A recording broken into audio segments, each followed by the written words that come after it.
Hello everyone, भाइयों और बहनों, एज यू ऑल नो कि आपका 100 मार्क्स का प्रोजेक्ट है, तो उसमें वाइवा के कुछ क्वेश्चंस आपके लिए इंपॉर्टेंट हो जाते हैं ना। आप ये नहीं समझ पा रहे होंगे कि वाइवा में क्या क्वेश्चंस पढ़ के जाएं, तो मैं आपको कुछ डेमो देता हूं कि किस किस पार्ट को आप देख के जाएंगे। भाइयों और बहनों, सबसे पहले जब आप वाइवा के लिए जाओगे तो एकदम आपको इंटरव्यू वाला फीलिंग आएगा। देखिए, हम लोग एग्जाम दिए हैं, इसलिए आपको बताना एकदम रियल लाइफ एक्सपीरियंस, पूरा एकदम फीलिंग आया कि एग्जाम इंटरव्यू देने के लिए बैठे हैं।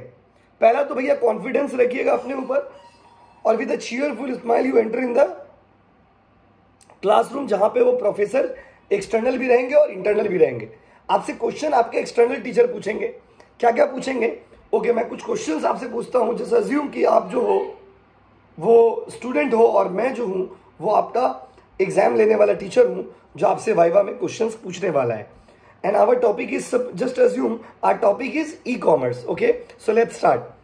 सबसे पहला क्वेश्चन जो प्रोफेसर आपसे पूछ सकते हैं, जो सपोज अगर आपका टॉपिक ई कॉमर्स हुआ तो आपसे क्या क्या पूछ सकते हैं। एक स्टूडेंट के ऊपर लगभग ऑन एन एवरेज 5-10 मिनट तो लोग लेते ही स्पेंड करते हैं, ऐसा नहीं है। तो तले तुम्हें बोलो ई कॉमर्स से मैंने what do you understand by the e commerce. E commerce থেকে तुम्हें की बुझो, मतलब ई कॉमर्स से आप क्या समझते हो बताइए, वो आपसे पूछ सकते हैं। अच्छा, उसके बाद आपसे पूछ सकते हैं कि ई कॉमर्स और ट्रेडिशनल कॉमर्स में क्या डिफरेंस है, कुछ 2-3 पॉइंट बताओ। अच्छा, ई कॉमर्स का 2 एडवांटेज बताओ, आपने बता दिया। फिर बोले ई कॉमर्स का 2 डिसएडवांटेज बताओ, आपने बता दिया। फिर आपसे पूछेंगे कि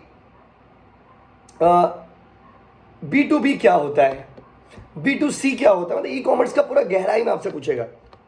उसके बाद आपसे पूछेंगे कि ई कॉमर्स जो तुमने प्रोजेक्ट बनाया है उसका डेटा जो तुमने कलेक्ट किया है, कैसे कलेक्ट किया है और कहां से कलेक्ट किया, वो आपको बताना है। फिर आपसे वो पूछेंगे कि तुम्हारा प्रोजेक्ट का बिब्लियोग्राफी क्या क्या है। बिब्लियोग्राफी मतलब सोर्स, कहां से हेल्प लेके आपने प्रोजेक्ट को बनाया है। उसके बाद आपसे पूछेंगे, कभी कभी क्रॉस क्वेश्चन पूछ दिया कि तुम्हारा क्वेश्चनियर में कितने लोगों से तुमने डेटा कलेक्ट किया है। तो मतलब वो लोग आपका नॉलेज को टेस्ट करेंगे कि प्रोजेक्ट सच में आपने बनाया है या फिर किसी और से लिया है। What is your research methodology, वो आपसे पूछेंगे। फिर आपका लिटरेचर रिव्यू क्या है, वो बताइए। तो इस तरह के क्वेश्चंस वो आपसे पूछ सकते हैं रिलेटेड टू एनी टॉपिक। तो जो भी टॉपिक पे आपने प्रोजेक्ट बनाया है उसको पूरा थॉरोली एक बार रीडिंग मार लीजिए। अगर इन्फॉर्मेशन अच्छा लगा हो तो भाई शेयर कर दो, चैनल को सब्सक्राइब करो, और चिंता मत करो, रिजल्ट बहुत अच्छा होगा। बस रिजल्ट का इंतजार करिए, अगस्त के लास्ट वीक तक रिजल्ट हम लोग का निकल जाएगा। Thank you.